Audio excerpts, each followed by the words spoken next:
Hi, I'm Tim Spann, and this is my talk today here at SQLBits. Really excited to be here. My talk is Apache NiFi 101, Introduction and Best Practices. So as you imagine, trying to start from ground zero here. If you haven't seen Apache NiFi before, it shouldn't be a problem, but we'll make it as easy as possible for you. So let's get started. I am a developer advocate at Stream Native. In the past, I've worked at Cloudera, Hortonworks, Pivotal, HP, PwC, and over the last 15 years, I've covered lots of different streaming tech, things like Pulsar, Flink, Spark, NiFi, Kafka, you name it. I like to do something that I call the flippin' stack. This is Flink, Pulsar, and NiFi. They work really well together, and I'll show you today why NiFi is so important and how it works with some of the other tools out there like Spark or whatever. So at Stream Native, we've been around for a little while. We're founded by the original developers of Apache Pulsar. Cool team working with a lot of different unified message and streaming data. Check us out if you want to do anything with Pulsar or streaming. We're the team to talk to. So every week, I have a newsletter that comes out. Talk mostly about things related to the flip stack, like Flink, Pulsar, NiFi, Spark, and a lot of other open source software, and any kind of cool tools, webinars, videos, different things that I find out there, maybe projects, example code, put it out there, give it to you once a week. Very easy. Go to that link, and it's on LinkedIn, very easy to do. So little overview of different apps you can build in Flippin. And we'll focus today on Apache NiFi, what it is, what it can do. But as part of entire infrastructure, you could do a lot. And it connects with all our friends here. We'll show a couple different data sources coming in, walk through some demos, give you a feeling for using Apache NiFi, which is an interesting tool based on the fact that it's what you see is what you get development, which is kind of cool. Very low code, almost no code, and we'll show you how to do it. So what is Apache NiFi? Couple of features here that really, announce it well. You're guaranteed to get delivery of any of the events coming through the system. It's got built-in data buffering with back pressure and different ways to configure that. You can prioritize queuing through the different steps of your data pipeline. And you could tweak things like latency and throughput, what you want to do there. What's very unique to NiFi is it has built-in data provenance. This is a lineage or trace of everything that happens through the data pipeline.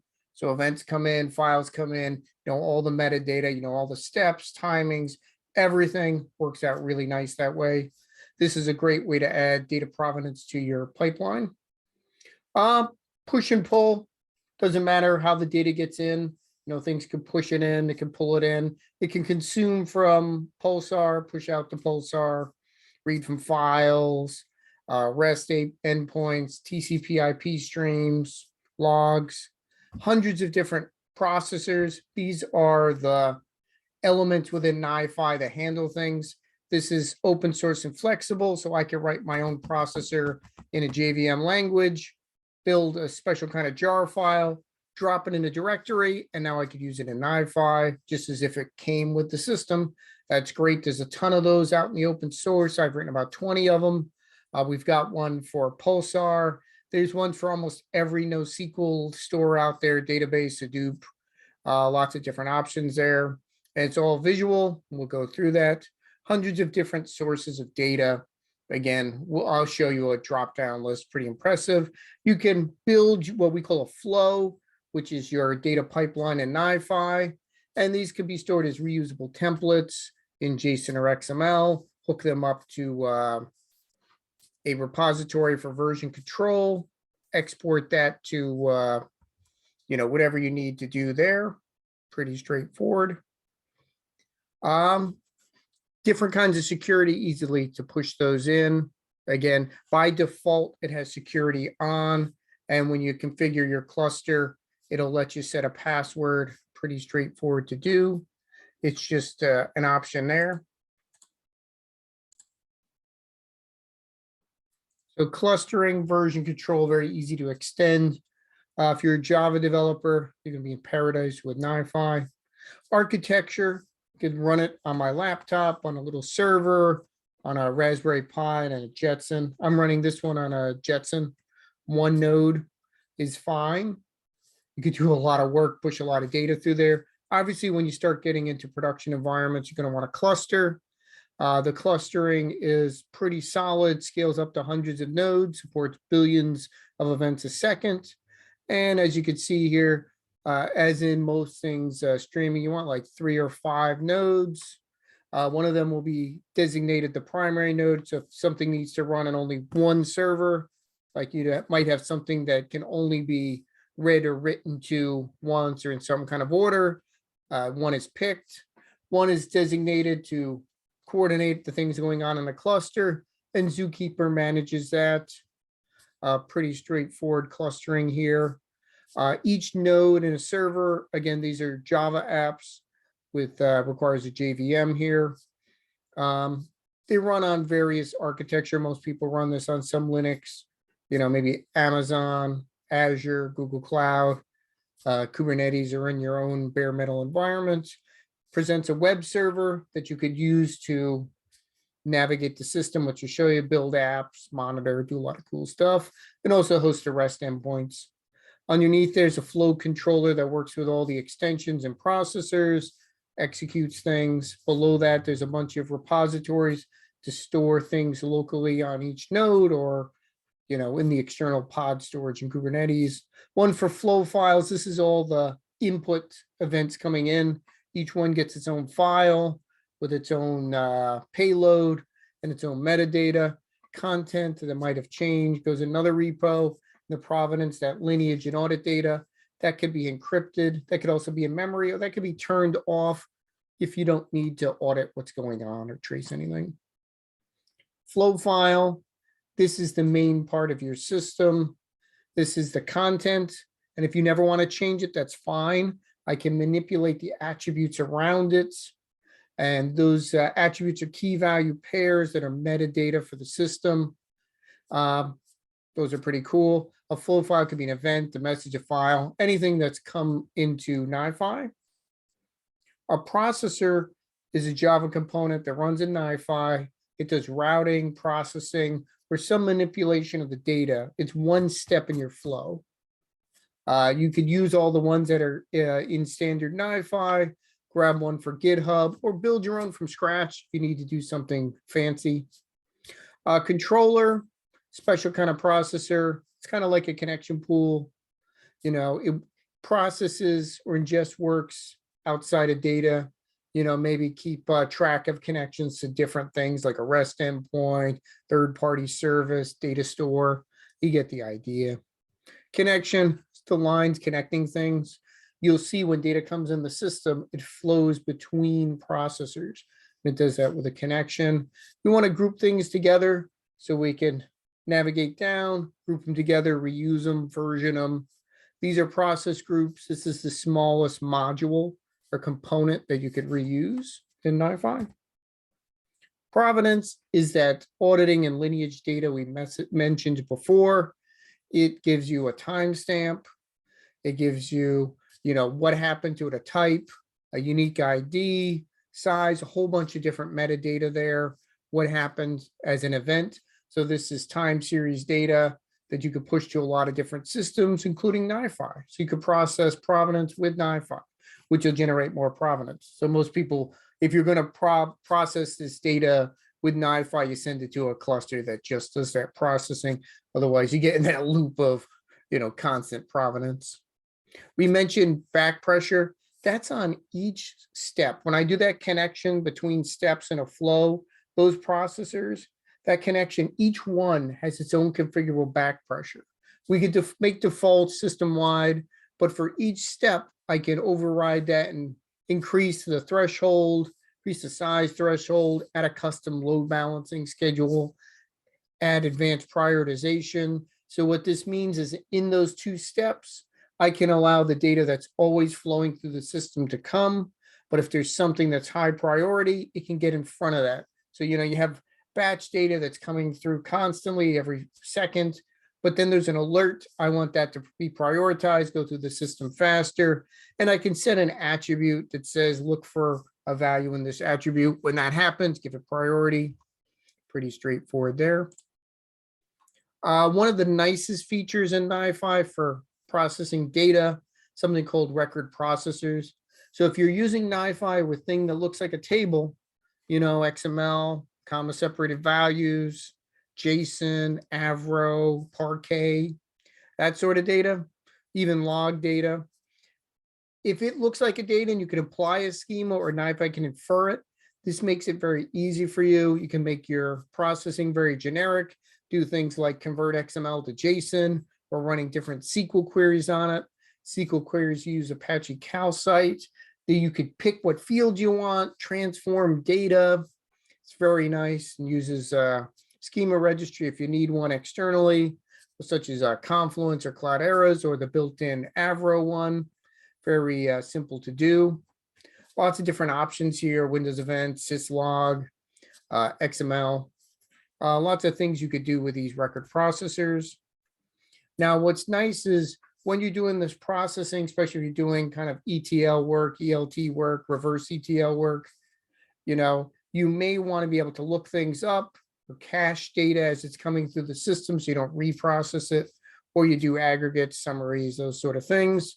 You do that pretty easy. I give you an example using Kudu, but you could use HBase, you could use a file, lots of different options there. Pretty cool feature, pretty cool way to enrich your data, do lookups, that sort of thing. I can let NiFi be my FTP server. So you got an old FTP server somewhere, people are still sending you files, thanks partners. You could get rid of that server, let NiFi do it for you, and just get all those other benefits of NiFi, free FTP server. Does the same thing for HTTP, TCP, UDP, lots of different server listening options. You have WebSockets. I can pull things from MQTT. This is nice. This is another way I could read from Pulsar. Apache Pulsar supports the MQTT protocol. If you've never heard of MQTT, it's a IoT protocol used by a lot of devices. Things like these little guys will generate data, send them around. It's a pretty common protocol, very simple, but it's useful to have, and we can consume and produce with NiFi. NiFi has Pulsar connectors, consume data, publish data. The record one's preferred if you know what the data look like. In Pulsar, data usually has a schema. You know, it's usually JSON or Avro or protobuf. So it's data you know. Pulsar record consumer and publisher are the way to go. If it's binary data, textual data, doesn't have a schema, or it's simple data like a number, it just bytes, just use the one without the records. Pretty straightforward. David has his latest edition there, but it's officially available through Stream Native's GitHub. I have a little article on doing some examples, and I'll show you some today. Very straightforward. You set up a connection pool to Pulsar, and it handles everything else for you. And whatever kind of security you need, you could do that. There's a bunch of different versions. So if you have older versions of NiFi, there's support going back to 1.11, but we have the 1.15.2 right now and 1.15.3 soon. All work on sort of the same stuff there. Give you an idea. Connector can work regardless of what service URL you got to connect to your Pulsar cluster. It can be secured with SSL. It can also have authentication with OAuth and a bunch of other options. If you're just running everything in Docker, you could have it with no security if you want. Default is localhost 6650, no client authentication, perfectly fine. You get to tweak how many things you cache, how many connections, those sort of features, depending on how much data you have coming through, how much performance you need. But I could tell you out of the box, the default values have worked pretty well. I've pushed through thousands of messages a second on a single node without a problem. Again, to go deeper in this, one way to do this is sign up for a free account at Stream Native. get your audience, the special token. There's a page on the site that generates this for you, and you just copy and paste it in, and it'll let you download a JSON file that has your private key in it if you want to go that way. Other ways to do that connectivity, but up to you. This is an example simple flow in NiFi.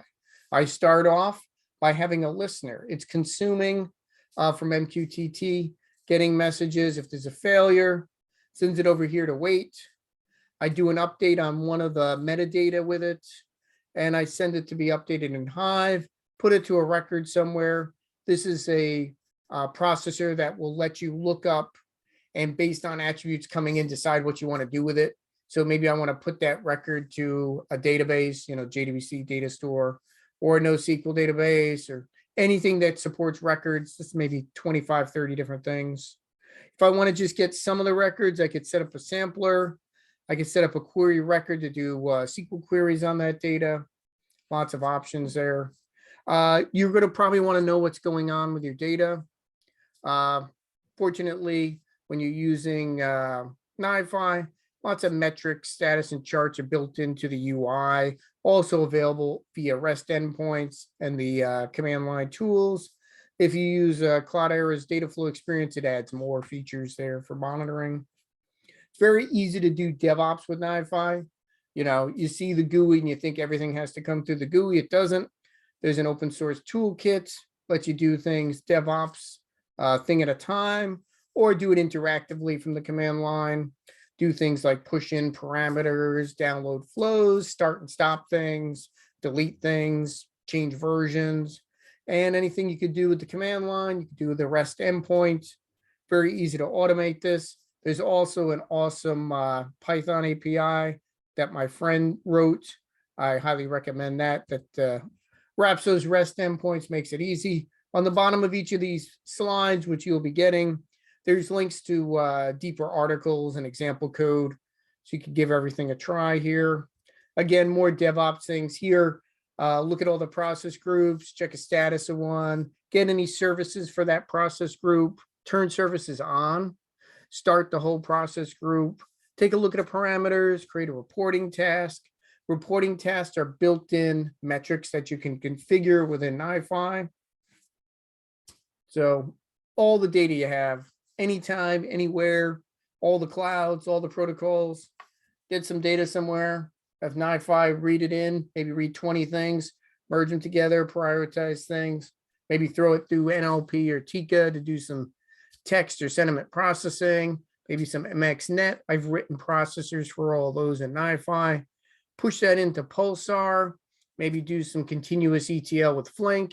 Pulsar has built-in syncs, push those things to S3 buckets, some random cloud store, maybe my buddy Scylla.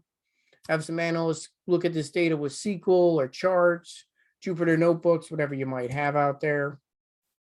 So I mentioned pushing data from NiFi to Pulsar. This is a great way to distribute your data. So you can use it in front-end tools and data warehouses, Snowflake, wherever you're sending it. Pulsar is nice and designed for the cloud, and it does messaging and event streaming. Those are not exactly the same thing. So you've got one place that does any kind of messaging you need. Everything's guaranteed. Everything's very resilient. So you can push through as much data as you need to without worrying about things crashing. Lots of easy ways to scale things up as big as you need. Underneath the covers, I could tier out the storage of all my messages to things like S3 or ADLS. We mentioned that unified model, every kind of messaging. Multi-tenancy is nice. I could have one cluster and everyone in a company or everyone in multiple companies use it without collisions. Everyone gets their own tenant. Under that are separate namespaces. Under there is topics. Gives you the ability to host millions of topics, not have to worry about name collision, with full security and access control on everyone's area. Things are decoupled between compute and storage.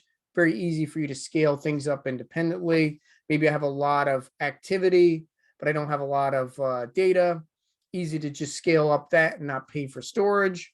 Could geo-replicate to as many data centers or availability zones as I need, or between clouds, doesn't matter, built in. Great for disaster recovery, backup, or just distributing different sets of data around the world. Again, tiered storage, so I could store as much messaging data as I'll ever need. Let's get past that. Pulsar gives you a lot of connectivity options. Obviously, NiFi is a great way to get data in and out, but there's also lots of other ways to process that data. So you could build full data pipelines, full streaming applications. Within Pulsar itself, it has functions. This is kind of like a function as a service system like AWS Lambda, where you think of it as a trigger in a database. Lightweight stream processing here, but good enough to do some basic transformations, routing, filtering, lots of different things. I have one that I've written in Java that takes JSON data and converts it into the line protocol for InfluxDB. You can put sentiment analysis in there, whatever you feel like doing. ML is a good option in these. Java, Python, and Golang are supported right now. Connectors, I don't want to write code, set up a little configuration, source and sync for all kind of data coming in. And this goes to things like Kafka and Cassandra and S3 and Mongo and all kinds of different cloud and other data stores, messaging systems, file systems, what have you. Protocol handlers, I could use the native Pulsar one, which is great, but sometimes you need to interact with other systems.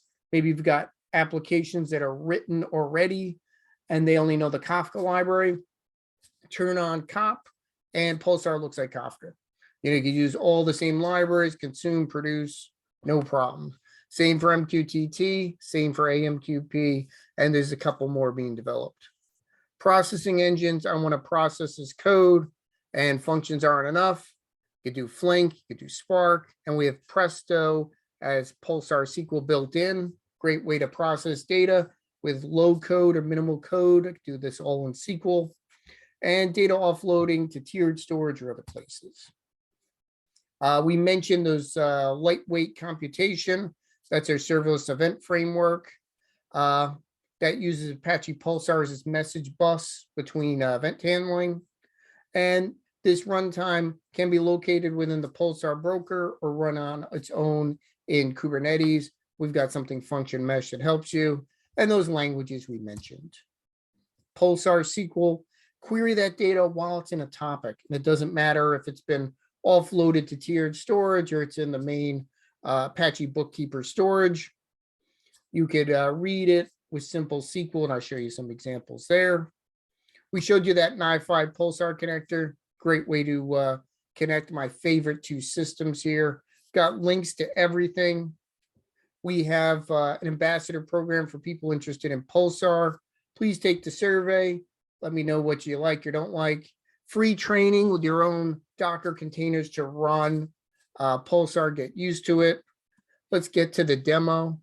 You will get all these slides. I have a copy of everything in the demo in GitHub. I'll make sure you get this link. You don't have to try to take screenshots of everything while we're doing this. I used to do that all the time, or take a picture with the camera. Lots of fun there. But it will get you these links. This just shows you a couple different things we can connect to. And hopefully they haven't timed out. They haven't. Right here, I'm in the Spark command line, and this is looking for data. Let me start sending data in here.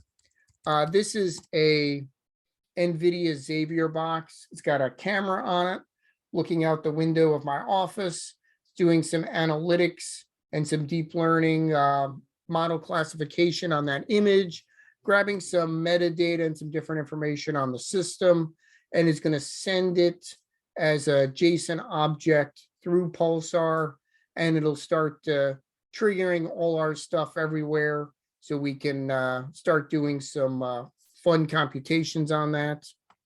And then we'll process that. So let's take a look when we start getting that data. We'll start seeing it show up. Over here is the Flink version of the SQL here. If you look here, I have 59 pages of the data, and I can go through all of it, just go through the list of all the different rows and just open random ones, see all the fields. anything you see in this SQL console can be deployed as an application. You're just writing simple SQL, and there's a couple different ways to run this SQL, but give you an idea there. So as data comes in, we get a new row here. We get a new row in Spark. Great way to do that. My camera might have crashed here because we're on a live video, so everyone loves that, right? So let's try to get that running. But let's go to NiFi. You came here for NiFi 101. So I'm in NiFi. I logged in, so you can see me here. I'll log out so we can show you the security. I can't do anything if I don't have password. It also has SSL on. If you're running it locally, puts in a trial one. These are all the things I have permission to. This is my dashboard. Shows me what things are running, how much is in all my queues, what things are started, which ones are stopped, which ones might have configuration errors, which ones are disabled, that sort of things. And this tells me something changed and needs to update version control. I right click on these. These are process groups like we mentioned, and I can configure it, change the name, maybe apply some parameters, make some decisions on back pressure. See any of those controller services we mentioned, add new ones. So if I want one available to everybody, I'll just put it in here. And as you can see, there's a lot of these different controllers. Cassandra is a cache, database connection pool, built-in distributed map cache if you want to do that, access to Elastic, lots of different options here, security, lookup, different things available if I want to make them available. Here you can see I have a Pulsar one, and that's a link right to the documentation. So you can see what you're supposed to do, all the different linkable information here, and some quick overviews on how to use NiFi, how to get started, user guide. Expression language lets you do some advanced coding within the UI without having to write or deploy any kind of code. Very simple. So right click gives me that. I can configure, go where we were before. I can look at version control, which I'm tied to, change a version if I wanted. I could start and stop the whole thing, disable it if I wanted. If I disable it, improves performance if I don't really need it. I could download a copy of that code. I can empty everything that's waiting in a queue, or I can even delete it, add it back. Or I could just double click to go in here. And here tells me where I am. This is my navigation. And I could do things within this process group right from here. And I could zoom in. I could do that with this or with the mouse, make it easier to see. This is an input. This is how I connect the different process groups, and that can be connected to other servers if I need to.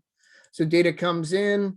Here I'm just going to set an attribute, giving me my topic. I'm going to do some simple routing based on an attribute. Here I'm checking data size. If it's too small, send it somewhere. If it's normal size, here I have it waiting in a queue. What's nice with NiFi is that the data will wait because we have these configurable queues. You're not going to lose any data.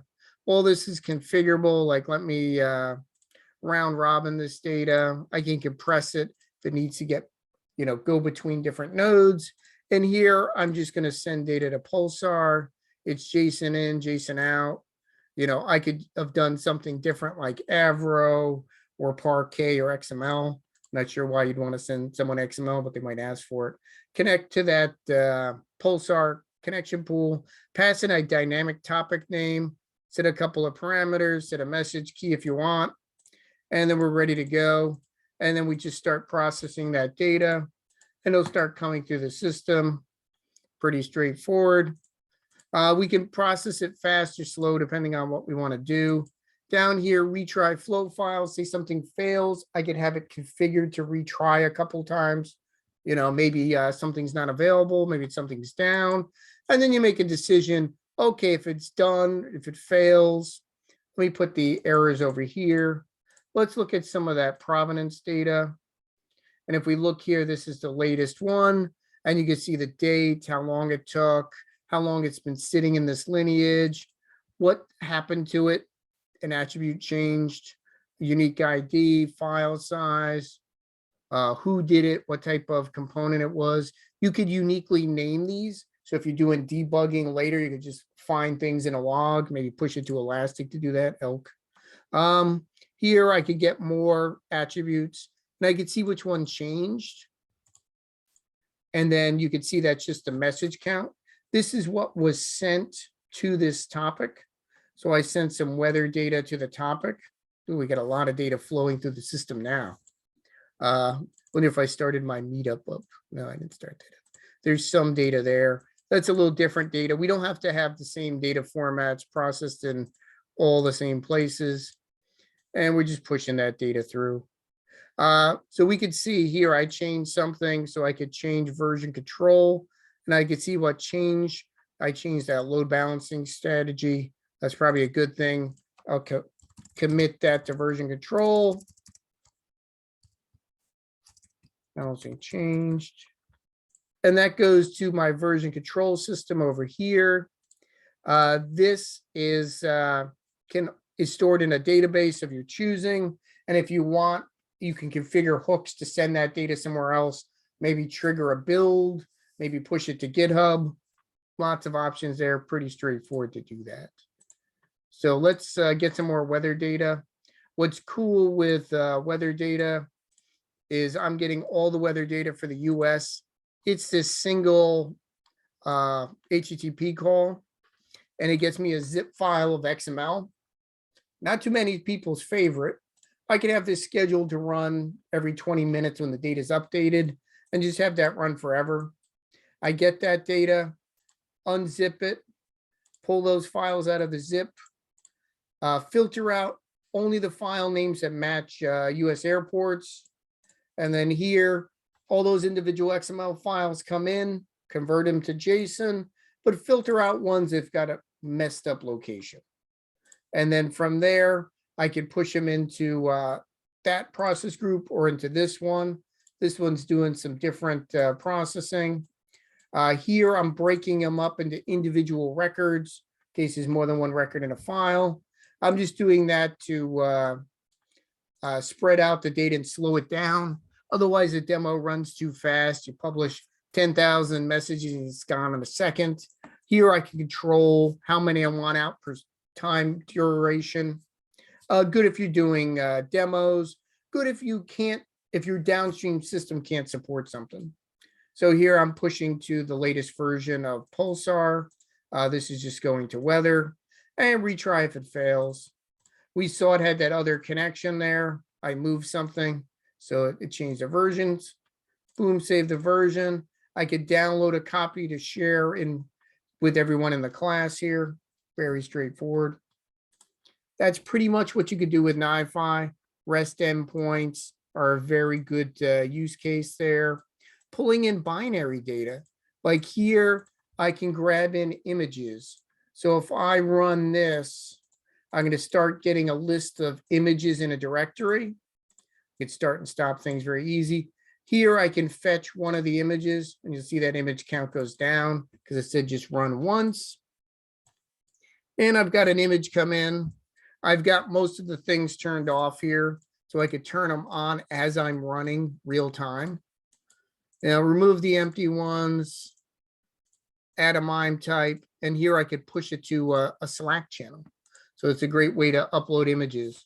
Again, something different you could do with NiFi. I could also send text data to Slack here, pulling out different attributes from an event and pushing that to a different channel.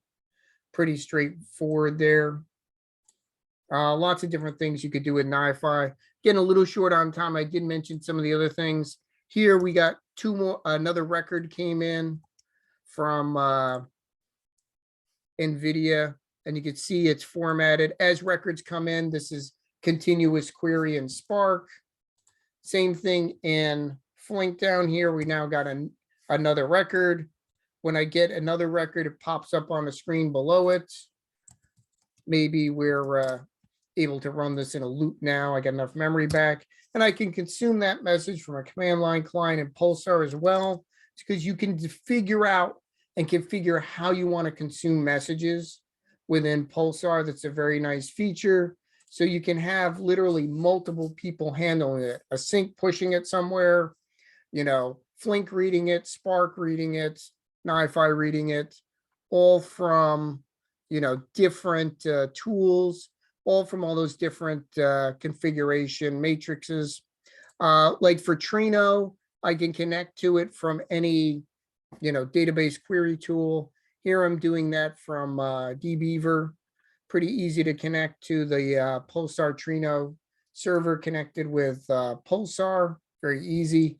Here I could see the apps running here. I could see that Flink query running, see all the different fields in there, what's going on there. Same idea with Spark. I could see my application running in my Spark server, see what it's doing, see the different values there.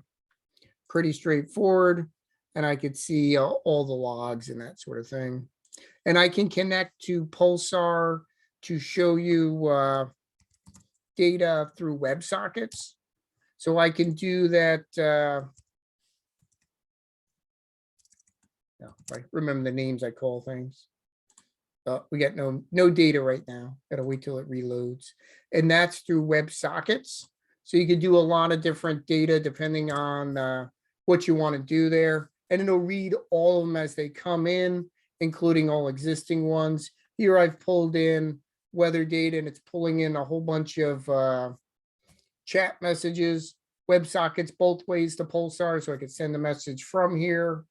Here I could see those queries that I was running in Pulsar SQL, and those are going through pretty quick. This is doing aggregates on that same data that this one's reading. And as you see here, when I get another message, the query will update.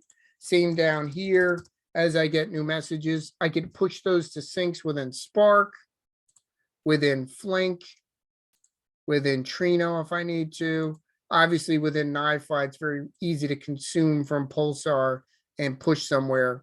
If I want to know where that is, I could just do a search on any keyword. Maybe I want to search on consume Pulsar. And type things out correctly. And then it'll bring me to the right spot here. And I can find anything I need to do here. Here I don't have one consuming. Oh, there you go. Oh, no, here we are. Here's a consume Pulsar. And this will consume from a topic on the cluster. And I could check which cluster that is. Make sure it's enabled and running. This is running on my local one. So if I turn on that consume Pulsar, we could pick the one that makes sense here and just start it up, start getting messages in. Here I can run a query against it. Here, if I wanted to push that record to Solar, connect to my local Solar, I think that's in Docker. Pick a reader to read my message. Pull out the fields I want for this particular one. Got to enable that. No messages yet. Some other thing you could do is if you want just the messages that came in, you decide what, what kind of reader this is. And we have different kinds of subscriptions depending on what kind of messaging you're doing. Are things async? Do you want just one topic or do you want a whole pattern of them? So you could read, hundreds of different topics. Makes it easy if you're, distributing things to topics at different intervals. So NiFi could work with that pretty straightforward, depending on what you want to do there. Lots of options. I don't think we're sending anything to energy right now. I think we're just doing this guy here. So, you pick where you want to, what data you're looking at. What's nice here is it's very easy to read that from wherever that's coming from. This seems to be the right one. We'll start that up, see if we get data in as those records are coming in. And then we could query them and in one step, push that to a database. It's probably JSON coming in. If it's a custom database, I pick that, then we're ready to go. whether it's Oracle, MySQL, PostgreSQL, and the generic one works with most databases. And you decide you do an insert, upsert, depends what's supported there, connect to your connection pool, put in your table name, and then you're ready to go. Very straightforward. We got one record in. Let's see if it makes it through our query. What was our query? Just select all. You could just pick a subset of fields if you want to transform this data as it comes in. Let's see if this data looks familiar. Oh, we got a second message while we were doing that. And here I could see the data. Here it is. This is, a certain ID. This is a bubble. I'm curious what it's seeing out there. And if we look here, that's that same message over here. There's bubble. There's the same one we get in Flink. Open the message. And we've got the same thing. So you've got a lot of different consumers looking at the same data without any kind of collisions. Makes it really nice. NiFi has this built-in viewer, so you could see the data. You'd also download that record if you wanted. So here I could just download that record, great way for testing things. Or if I really want this data and say that database is never coming back, I could just grab that live data and say, let's put it somewhere else, like a file. Let me set up a directory, have it just dump those files there. Or I could even do something like compress them, build up a zip file of them. Lots of different options there. We didn't look through all these processors. We're up to 300. There's some that are custom that I've written here for some deep learning. There's some from Stream Native. There's one from Influx. Lots of vendors have them. If we look at all of them, a lot of different things you could do here with encoding, pulling from different data sources. Whether you're consuming, from lots of different things like mail, like events, like JMS, or you're publishing or producing to a bunch of things like Pulsar, Cloud Metrics, SQS, WebSockets. You get the idea. Lots of different data you could process. Very straightforward. I'm hoping you liked what you saw today. We'll be, I'll be in the chat in different apps, and hopefully next year be able to travel in person and see you for the next one. Maybe we'll cover a little more Pulsar, or maybe a little more Flink, or the whole flip stack together. I'm Tim Spann. Thank you for joining me today. And I hope you learned a little bit about NiFi, a little bit about Pulsar, Flink, Spark, whole flipping stack. If you have questions, please reach out to me on Twitter, on LinkedIn. I'm around. Thank you.